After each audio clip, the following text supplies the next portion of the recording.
You will hand over the new house to my parents, or else we're done, Angie? Tom's words hit me like a ton of bricks. Standing in our small rented house, I could hardly believe what I was hearing. The previous night of restless sleep and crying twins made me rub my tired eyes. You think you can bully me into submission? Think again. I snapped, voice shaking with anger as I held Sophie in one arm and steadied Ethan in his high chair.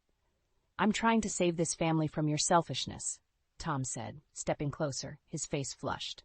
The tension was thick. I remembered the day Sarah, my sister, died in that car crash, leaving her 2 babies to me. And now, raising them with Tom was turning into a nightmare. I looked at him, the younger man I once adored, now a stranger demanding impossible sacrifices. Selfishness?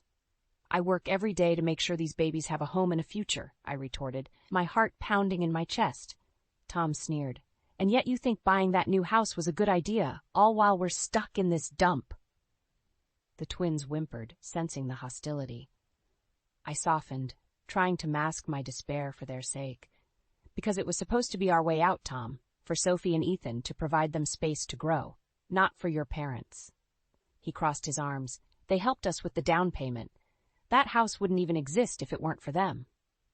I exhaled deeply, trying to connect to some sense of calm. This was a man who had once held me tenderly, who had promised to be a father to my sister's children. You know that's not true, I said, leveling my gaze. I sold my car and worked overtime for that money. Your parents just tagged along. There was a brief silence, broken only by Ethan babbling. It took me back to nights where Sarah and I shared our dreams, the sisterly bond now replaced by this insidious daily strife. Tom glanced at the clock, irritation creasing his brow. I'm late for work. We'll talk about this later. As he grabbed his coat and stomped out, slamming the door behind him, I sank into a chair, holding Sophie close. The sudden tragedy that brought these twins under my wing had stripped life of its former simplicity.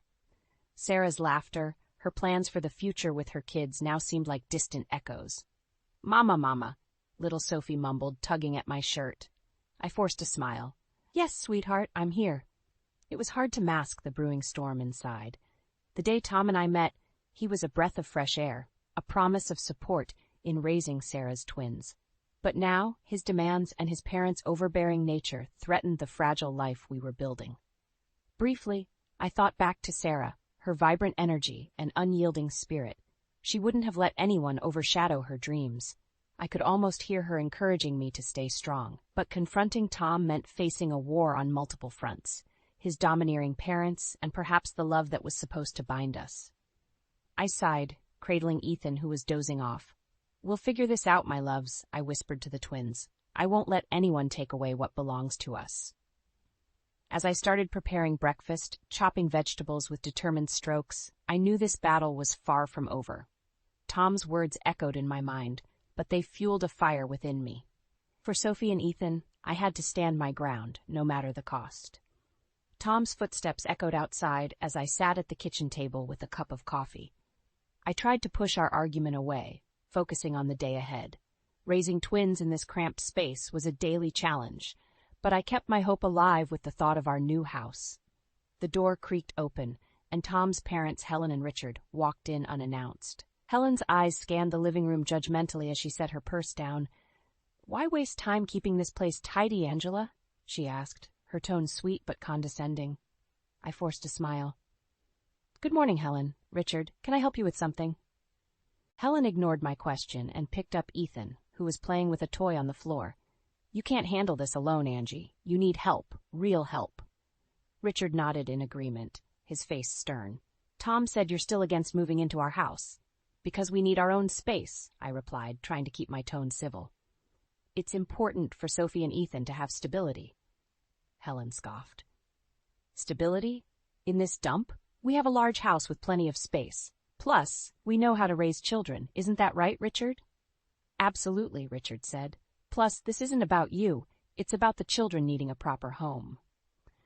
I sighed, holding Sophie close. I appreciate your offer, but we need to make our own decisions.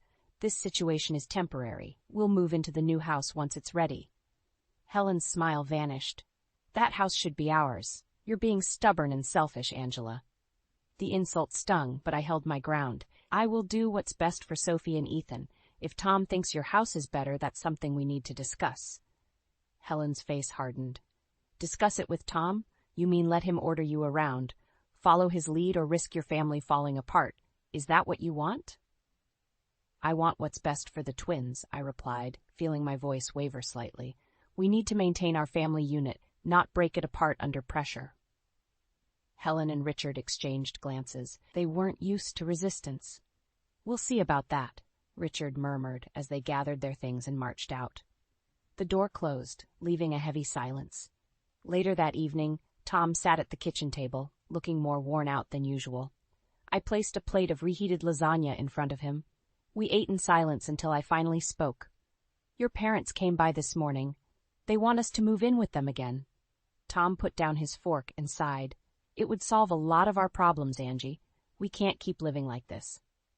Moving in with them will create more problems, I said firmly. We need to focus on creating a stable environment for our children in our new house. I won't let your parents dictate our lives. Tom's eyes darkened with frustration. You don't understand. This isn't just about you. It's about making sacrifices for family. I have made sacrifices, I snapped. You think I took this all on for myself? I lost my sister. I'm raising her kids. I won't lose myself to your parents' control. He stood up abruptly, glaring at me. Then you're the one tearing this family apart. Your stubbornness will be our downfall. Fighting back tears, I took Sophie and Ethan to their room, leaving him alone with his anger. As I rocked the twins to sleep, I knew I had to stay strong. This was our fight, not just mine. For their sake, I had to make sure we built a future on our terms, not dictated by Tom's parents. Moving into Tom's parents' house felt like stepping into an unending nightmare. Boxes still unpacked, I carried Sophie into the living room, following Helen's terse instructions. Put her down there, Angie, Helen ordered, pointing to a spot on the rug. My way's better for the children, you'll see. I nodded, masking my reluctance. Richard barged in, a cigarette dangling from his lips. The sharp smell made me wince. Could we keep the smoking outside, please? It's harmful for the babies, I asked, trying to sound polite but firm. Richard glared at me. My house, my rules. Get used to it or get out. Helpless anger welled up inside me, but I stayed silent. I couldn't risk escalating things further. Instead, I stepped outside to catch my breath, looking out into the vast, manicured lawn that now felt more like a prison yard. Tom found me there, phone in hand, scrolling through messages. He looked up briefly. Everything okay? No, Tom? It's not okay, I replied, keeping my voice low. Your dad's smoking inside. It's bad for the kids. He shrugged, barely meeting my eyes. You know how he is. Just let it go. Let it go? These are our children, Tom, I shouted, unable to contain my frustration. He sighed. You need to adapt, Angie. They're offering us a home and support. Stop making everything so difficult. Stop making it. I stopped myself, took a deep breath, and just walked away. Inside, Helen had taken over the kitchen, barking orders at me while cooking a complicated dinner. Chop those vegetables. Faster, Angie. I bit my tongue and focused on the carrots, feeling her eyes bore into me. Sophie and Ethan, seated in high chairs, seemed more fussy than usual, probably picking up on the turmoil around them. After dinner, Helen cornered me in the hallway. You need to understand that you're under our roof now. You better pull your weight. Do you think I'm not contributing? I asked, trying to keep the venom out of my voice. Raising 2 children, maintaining a job as a graphic designer, that's not enough? Helen's face twisted in anger. You're disrespectful and ungrateful. Tom deserves better. As she walked away, my hands trembled from restrained rage. There were no allies here, no sanctuary. I was a prisoner behind every smiling face and condescending remark. That night, I found Tom in our room, lying on the bed with his eyes closed. We need to talk, I said, shutting the door behind me. He sat up slowly. About what now? This situation. It's intolerable, I said, voice cracking. Your parents overstep every boundary. We need to leave. Tom frowned. Leave? To where? You know we can't afford another place right now. We have the new house, I reminded him, heart pounding. He shook his head. Not without my parents' help, and you're the one who drove them away. My patience snapped. No, Tom. You've allowed this to happen. You've let them control every aspect of our lives. This isn't what we signed up for. He stood, towering over me. Maybe you're not cut out for this family, Angie. A tear escaped my eye, but I wiped it away quickly. I guess we'll see about that. The following days were a blur of tension and unease. Helen's constant criticisms, Richard's smoking, Tom's indifference, it all built up like pressure in a boiling pot. I knew I couldn't allow this toxic environment to poison Sophie and Ethan's upbringing. Every moment in this house strengthened my resolve. I had to find a way to break free, no matter the cost. Every day felt like a test of endurance. Juggling house chores dictated by Helen, dealing with Richard's constant indoor smoking, and facing Tom's growing apathy drained every bit of strength. My desire to fight back strengthened as the days dragged on. One evening, after a particularly rough day at work, I noticed the familiar scent of cigarette smoke as soon as I walked in. Richard was in his usual chair, puffing away like a king on his throne. Unable to take it anymore, I approached him. "Richard, your smoking is harming the kids," I said, trying to stay calm. "Please, no smoking inside." Richard's eyes narrowed as he blew out a cloud of smoke. "This is my house, Angela. You don't like it, leave." I clenched my fists, anger bubbling up, but I held back, knowing a direct confrontation wouldn't help. Later that night, Tom walked in, looking more exhausted than usual. "We need to talk," I began, voice low but firm. He placed his briefcase on the table. "Go ahead." "This can't go on. Your parents control everything, and it's hurting Sophie, Ethan, and me," I said, barely keeping my frustration in check. Tom sighed, rubbing his temples. "You always make it sound so dramatic, Angie. They're just trying to help."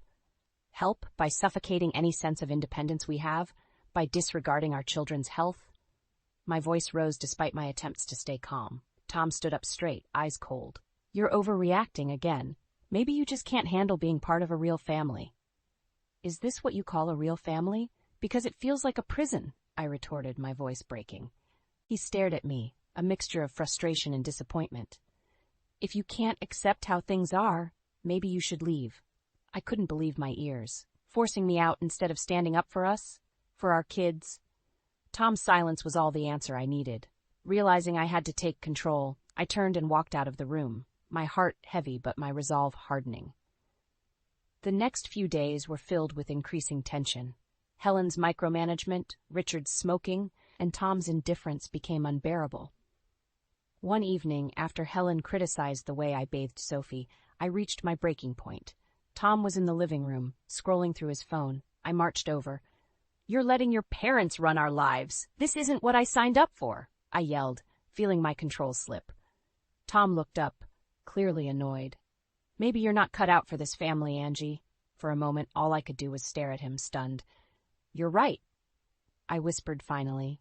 "I need to be somewhere I can be strong for Sophie and Ethan, and this isn't it." Packing a few bags quickly, I took the twins and headed for the door. Helen and Richard watched, whispering and smirking as I passed. Tom didn't even try to stop me. Back in our old rented house, I sat in the empty living room, feeling a mixture of despair and relief. I was breaking free from the suffocating grip of Tom's family. It was time to reclaim my life and protect my children from the toxic influences that almost tore us apart. Tomorrow, I would file for divorce. As I tucked Sophie and Ethan into their cribs, I kissed their foreheads softly. "We're going to be okay," I whispered. "Mama's going to make sure of it." With a deep breath, I looked around the empty room. It felt like home again. For the first time in a long while, I felt a glimmer of hope. We were starting over. And this time, no one would take that from us. The next morning, the quiet of the empty house was almost unbearable. Sophie and Ethan were asleep, allowing me a rare moment of peace. Sitting at the kitchen table, I dialed Tom's number, bracing myself for the inevitable showdown. "Angie," he answered, his voice thick with annoyance. "Tom, you need to know," I started, my voice shaking. "I'm filing for divorce, and I want the house back." There was a bitter laugh on the other end, one that didn't surprise me. "Good luck with that, Angie. I already sold the house. It's gone." His words felt like a punch to the gut. "What did you do?" I whispered, stunned. "I used the money for us," he said flatly, as if it was the most reasonable thing in the world. "For our family, Angie. Too bad you can't see it." Rage swept over me, but I forced myself to stay calm. "You had no right. Return that money now." "It's too late," Tom replied coldly. "You walked away. This is the consequence." I hung up, my hands trembling. Filing for divorce wasn't just an option anymore. It was a necessity. Later that day, I met with Mike, my lawyer, in his downtown office. He was a tall man with a commanding presence, someone you wanted on your side. He listened intently as I outlined everything. "You have a strong case, Angie," he said, jotting down notes. "Start by documenting everything. We'll also file for an emergency hearing to get the house situation sorted." "Thank you, Mike," I said, feeling a glimmer of hope. Back in my car, I took a deep breath. There was no time to waste. I called Tom's parents, knowing it would be another battle. Helen picked up, her voice immediately grating on my nerves. "Helen, I need to talk to Tom. He sold the house, and I need to know where the money is." "He did what's best for the family, Angela," she snapped. "Stop being ungrateful and accept reality." "My reality is ensuring my children have what they need," I said firmly. "Tell Tom this isn't over." I hung up before she could respond. The next few days were a blur of paperwork and legal meetings, each step making the fight for my children and our future more real. Mike worked tirelessly, and slowly, progress was made. One evening, as I tried to unwind with a cup of tea, my phone rang. It was Tom. "You've destroyed any chance at reconciliation," he spat. "Why do you hate me so much?" "I don't hate you," I responded, keeping my voice steady. "I do hate what you've become. This is about the twins. They deserve stability and safety." "You're making a mistake," he growled. "You're going to regret this." "Maybe," I said softly, "but not as much as if I stayed." After hanging up, I felt an odd sense of relief. This war had many fronts, but I was prepared to fight every one of them. No one would take away what we deserved, not Tom, nor his parents. As I tucked Sophie and Ethan into bed that night, I kissed their little foreheads and whispered, "We're going to make it, I promise." Watching them sleep peacefully, I knew this path was the right one. Morning light filtered through the curtains, casting a warm glow over the room. The fight wasn't over, but I was ready for whatever came next. For the sake of my children, I'd stop at nothing. My days became a whirlwind of legal documents and court proceedings. Mike was a constant presence, offering advice and support as we battled for custody and the return of the house money. One afternoon, Mike called with news. "Angie, we've got the hearing scheduled. Be prepared for a tough fight, but we have strong evidence." "Thanks, Mike. I'll be ready," I said, feeling the weight of everything suddenly pressing down on me. In the weeks leading up to the hearing, I poured my heart into writing a graphic memoir about my ordeal.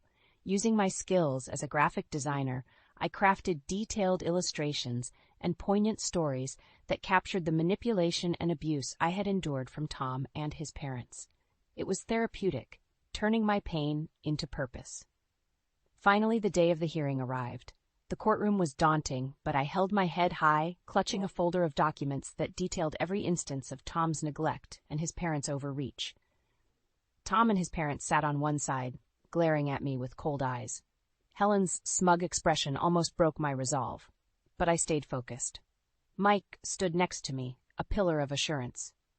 The judge listened as Mike presented our case, laying out the evidence systematically. Emails, text messages, financial records, everything was there, painting a clear picture of Tom's betrayal and his parents' tyranny. When it was Tom's turn, his lawyer tried to twist the narrative, painting me as unstable and uncooperative. Helen even testified, her voice dripping with false sincerity as she talked about how much they tried to help me. Help? By undermining every decision I made for my children? I couldn't keep quiet any longer. The judge allowed me to speak, and I detailed the constant invasions, the harassment, the lack of support. Tom stood up, his face reddening with anger. "Nothing I did was ever good enough for you, Angie. You pushed me to this." "You chose this path, Tom," I replied calmly. "You chose to betray the trust we had, the family we tried to build." The judge called for a recess, and I stepped outside for some air. Mike joined me, placing a reassuring hand on my shoulder. "You're doing great. Stick to the facts, and we'll get through this." Back in the courtroom, the judge reviewed all the evidence and testimonies. Finally, she delivered her decision. Tom had to return part of the money from the house sale, and I was granted primary custody of Sophie and Ethan. Tom's face twisted with rage. "You've destroyed any chance at reconciliation. Why do you hate me?" Facing him, I took a deep breath. "I don't hate you, Tom. I hate the man you became. It's time you faced the consequences." His parents looked furious, but I felt a sense of relief wash over me. This battle was over, but the war wasn't. Outside the courtroom, Mike gave me a firm handshake. "You did it, Angie," he said, smiling. "It's not just me, it's for Sophie and Ethan too," I replied. Returning home that evening, I felt lighter, a weight lifted off my shoulders. I picked up my graphic memoir and contacted a few colleagues in the publishing industry. My story needed to be told, not just for me, but for anyone who found themselves trapped in a similar situation. In the following weeks, word spread about my memoir. Calls and emails poured in, and soon I had a meeting scheduled with a prominent publisher. As I prepared to share my story with the world, I knew this was just the beginning of reclaiming my strength and independence. I looked at Sophie and Ethan, laughing in their playroom. "We're going to be okay," I whispered, the future looking a little brighter every day. A week after the court ruling, Tom called and asked to meet me at a local park. Reluctantly, I agreed, leaving Sophie and Ethan with my neighbor. The park was quiet, with only the sound of children playing in the distance. Tom was already there, pacing restlessly under a large oak tree. He didn't waste time. "We need to talk, Angie." "I'm listening," I replied, crossing my arms defensively. "Look, Angie," he started, running a hand through his hair. "Can't we find a way to make this work, for the sake of the twins?" "Make what work, Tom? You've already sold the house and betrayed my trust. This isn't about us anymore. It's about doing what's best for Sophie and Ethan," I said, my voice steady. He sighed, a mix of frustration and desperation in his eyes. "I know I messed up, okay? But I can't lose them. We need to come to some agreement." I shook my head, feeling the old pang of pain mixed with the strength I had gained. "You should have thought about that before siding with your parents against us." Tom took a step closer, his voice softening. "I'm sorry, Angie. Please, let's fix this." I stood firm. "Words aren't enough, Tom. You made your choices, and now you have to live with them." The desperation in his eyes turned to anger. "Even if that means tearing this family apart, you're really going to do this?" "I'm doing this for the twins and for myself," I said firmly. "I won't live in a toxic environment because of your decisions." Tom's shoulders slumped. "You can't mean this. Think of the twins." "I am thinking of them. That's why I'm ending this now," I said, feeling a sense of finality wash over me. Realizing there was no changing my mind, Tom nodded slowly. "Okay, Angie, you win." It didn't feel like winning. It felt necessary. Watching him walk away, I felt a strange mix of relief and sadness. This chapter of my life was closing, but it was necessary for the well-being of my children and myself. Back at home, I finalized the divorce papers, feeling a sense of closure with each signature. The following weeks flew by in a blur of legalities and preparing for our new life. I found a cozy house in a supportive community, a place where we could truly start fresh. The moving day came quickly. As I unpacked boxes in our new home, Sophie and Ethan played in the garden, their laughter echoing through the warm afternoon air.